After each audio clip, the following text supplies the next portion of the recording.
Thank you so much, Anisha, for joining us today. These words have to be said on every Zoom session. You are on mute. Oh God, this is the most irritating bane of tech, that you manage some and you don't manage the other bit.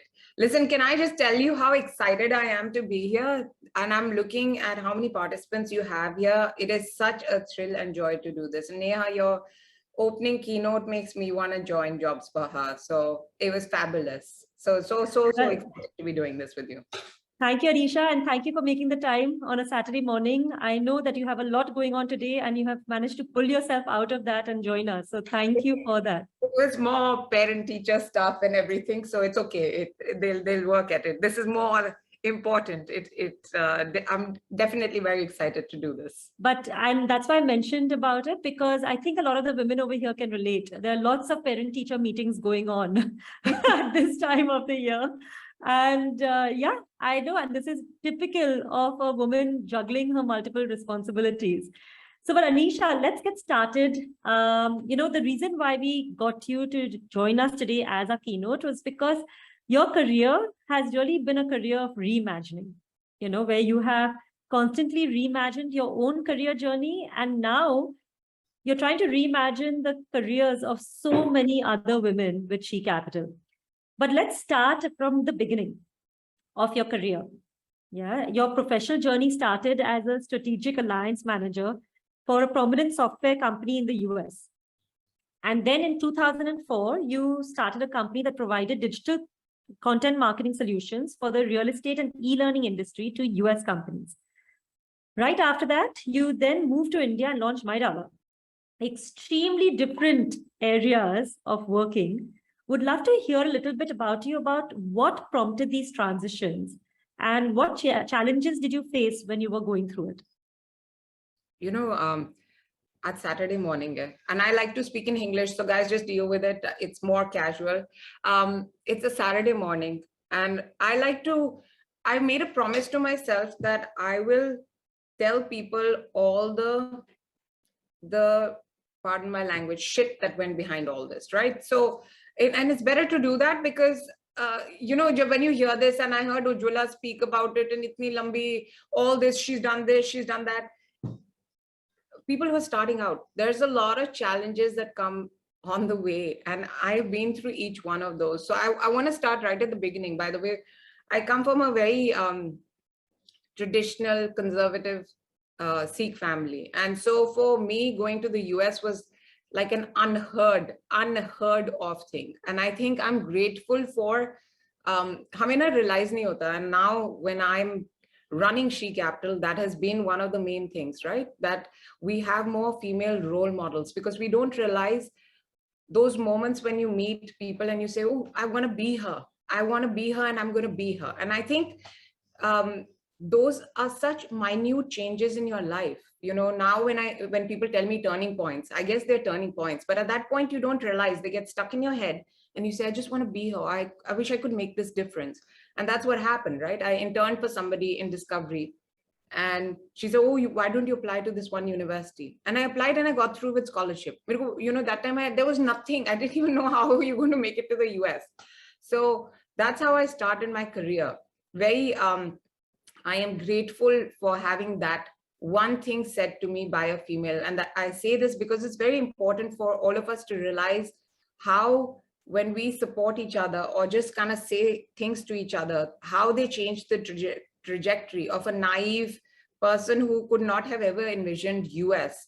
And that's where it started, right? And I went from there to interning for a female who was running a SaaS company, could do 30 push-ups. My life ka goal became 30 push-ups. It was, how am I going to do these 30 push-ups? It was not, how am I going to start a company? Because in my life, I had thought I'll never do a company. I had seen my father go through hard times. And I said, I'm never going to do a company because it is so tough doing business. And now I say never, because you know what? You never know where your life takes you. So I don't think I kind of reimagined it. I think meeting these phenomenal role models kind of set the trajectory for me. And I didn't realize that at that point in time. So it just so ended up happening that I worked for a good company. Whatever savings I had, I always knew I wanted to come back to India. I took that and I came back to India, started my first company, managed to sell that. And it sounds very, oh, rosy, she managed to sell that and everything. But honestly, the first year, I actually was crying on a couch because I couldn't pay salaries. So there was that end. And then, yes, I did manage to sell it, but I worked really hard at it and it just came through. And then I started MyDala in 2009. And I'm grateful to God, we managed to take it to scale. And, you know, Neha, I think some points you realize that you don't reimagine it. You know, life reimagines a lot of stuff for you. I ended up having 2 daughters. And usse pehle I used to feel like when people call me and I was called for, you know, being the woman on the panel and give the women entrepreneurs perspective, I used to get really ticked off. I was like, what rubbish. You know, I don't want to be known as a successful woman founder. I want to be known as a founder, successful founder. And then I started thinking about how representation is so important. My where I am in life is because I saw great role models, right? And I wanted to be them at some point. And I am them. I mean, I can do the 30 push-ups and then some. So you know, we joke about it now, Julie and I, who I interned for. But the thing is, if I didn't have those role models that I looked at, I would never be here.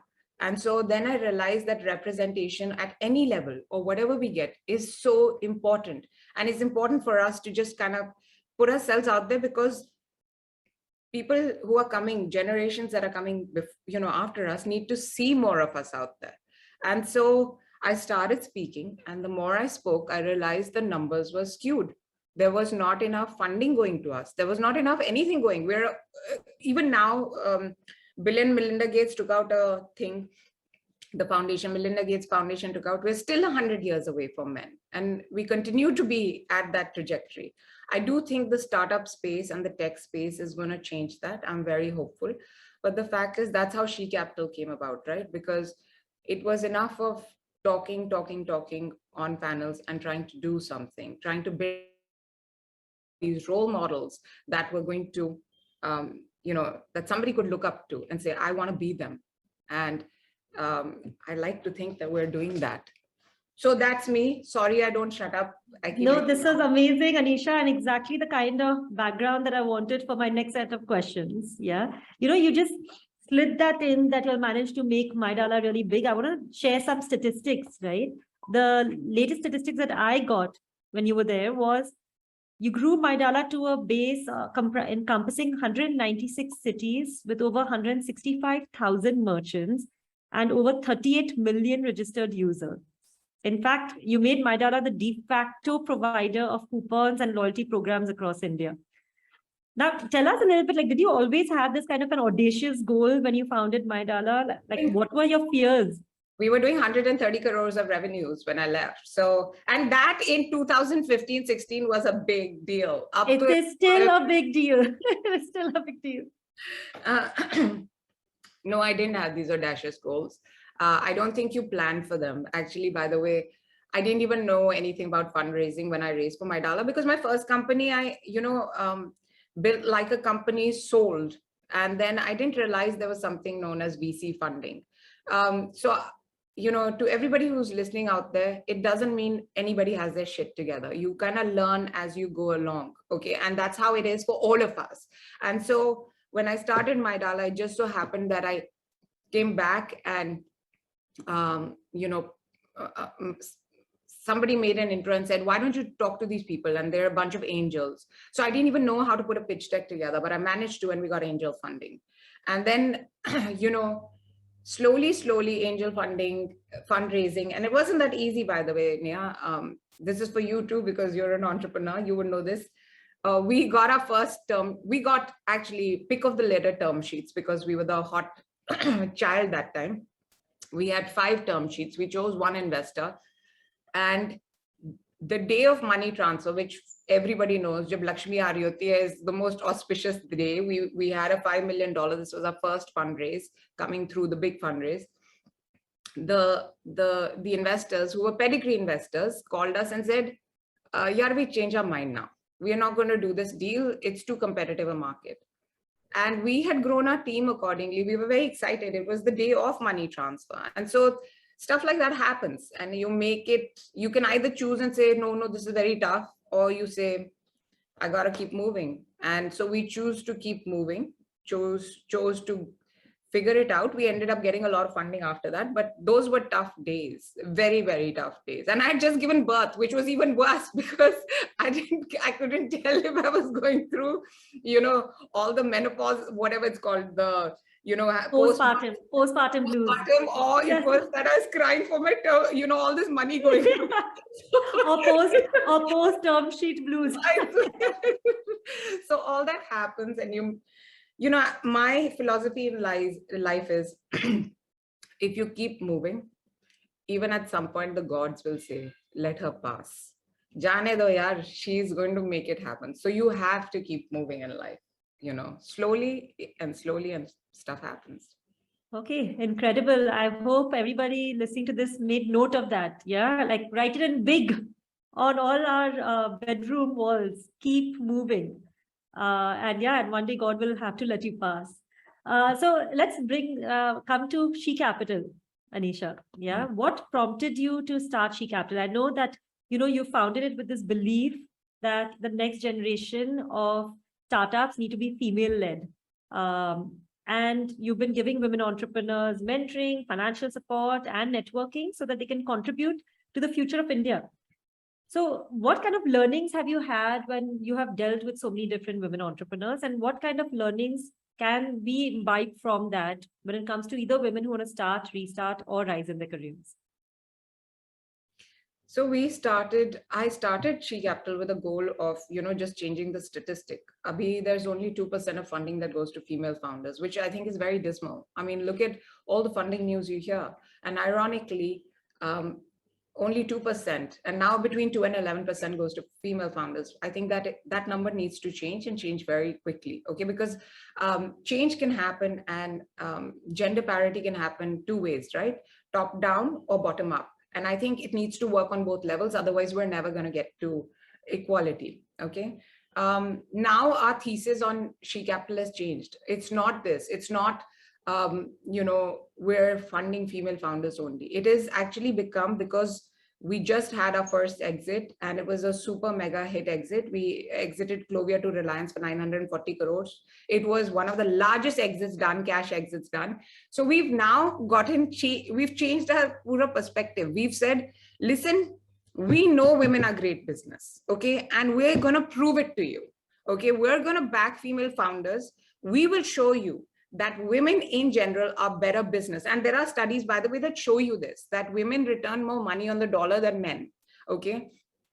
Our entire thesis of the fund has become that now, that we are going to, from fund 1 and fund 2, we're already raising a huge fund 2, we will show that women are great business. But for that to happen, my request to everybody, even here, is certain things that I've noticed as females, and even I'm very guilty of it.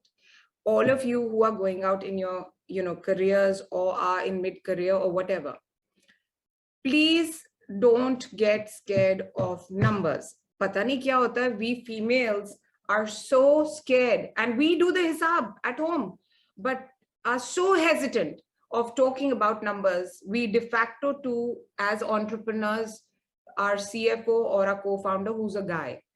As women, also we in general de facto to the male in the room. Don't do that, please. That is my only request, because I know we know our numbers. I know we all do hisab. If it would be so important if we start talking that language and speak numbers, because numbers rules the world, right? You talk about projections, trajectory, growth, even in companies that you are in. It's really important to be talking everything statistically.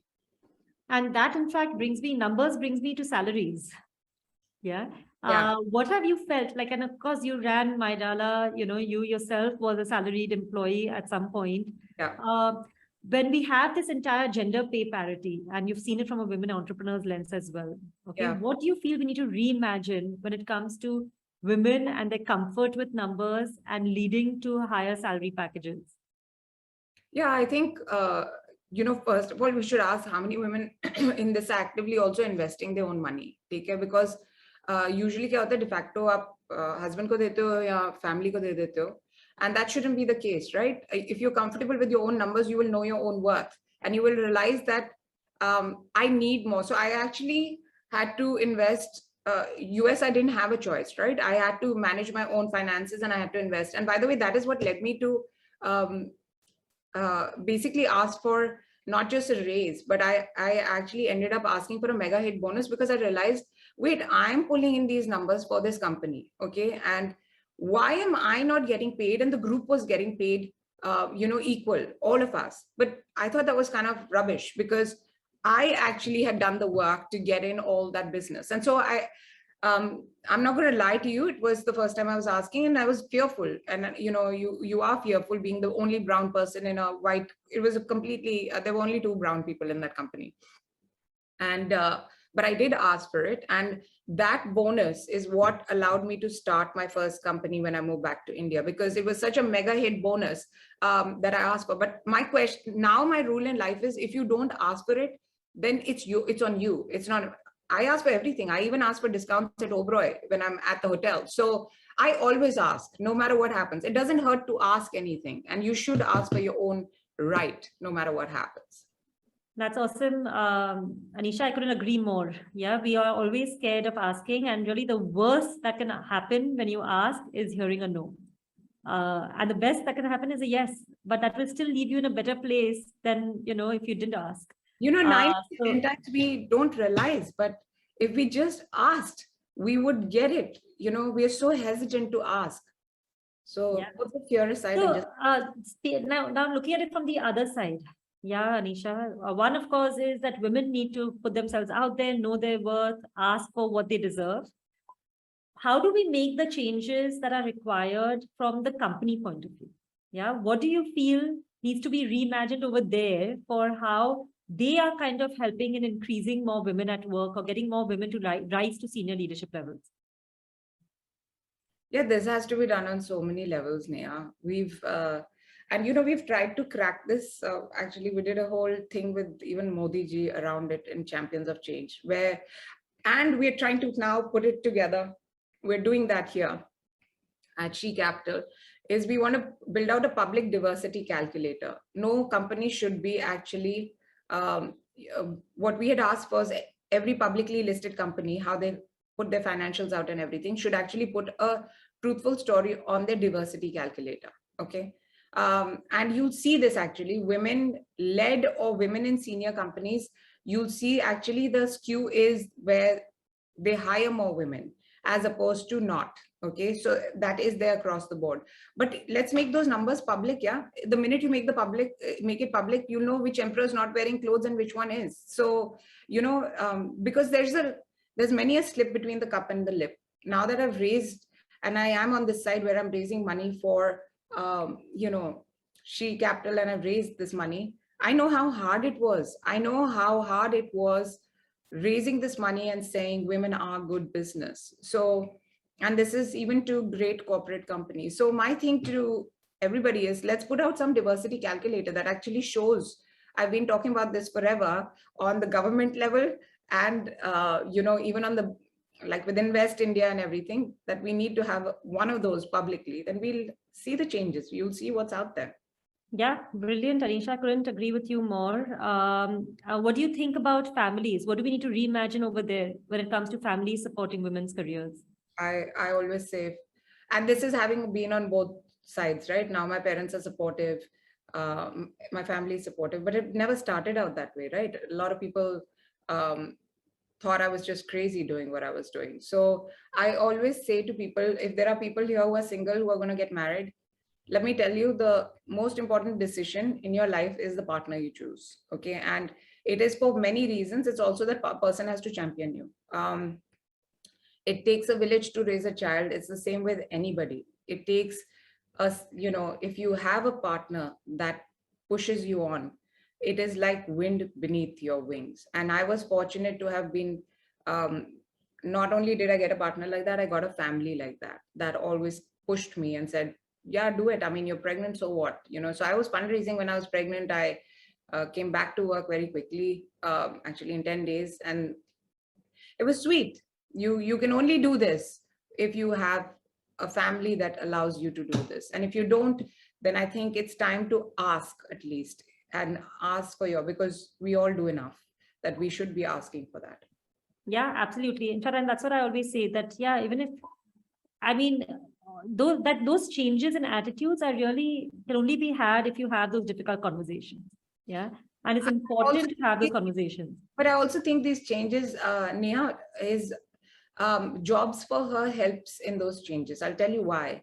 Some of these changes can't be drastic, right? You can't go from being at 0 to 100. Some of these changes, and I really believe in, and if you guys haven't read the book, read the book Atomic Habits by James Clear. He talks about minute changes, okay? Small changes.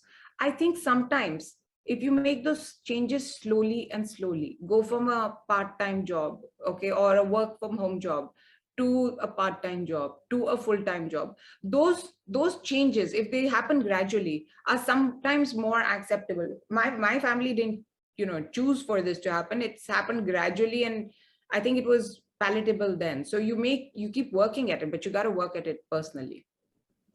Awesome, Anisha. My last question to you before Ujjwala can ask you some questions that are coming in from our audience is that if you could go back and reimagine something in your own career, what would that be?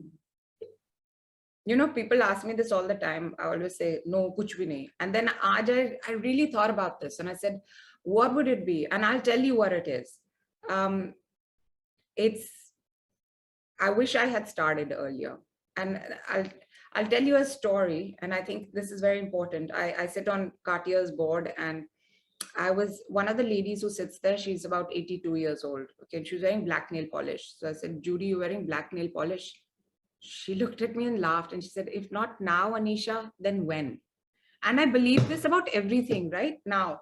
If not now, then when? If not now, then when? So, even for ladies out there, if you want to do this, if not now, then when? When are you going to do it? Time is now. It has to happen now. And so I think I wish I had started earlier. I wish I had believed in myself earlier. Those are the only things that I would change if I had to. I love where I am now.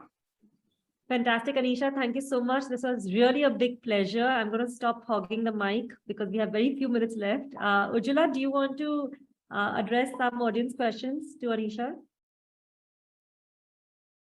Sure. Before that, I'd like to say, Anisha, when I was doing your introduction, I was thinking to myself that you will bring it up at some point, that, only when you actually talk about your own achievements, like someone else is introducing you, it's only then that you realize how much you've accomplished, right? That was the whole point of it, because like you clearly said, and Neha here is a living example for all of us. She's an inspiration.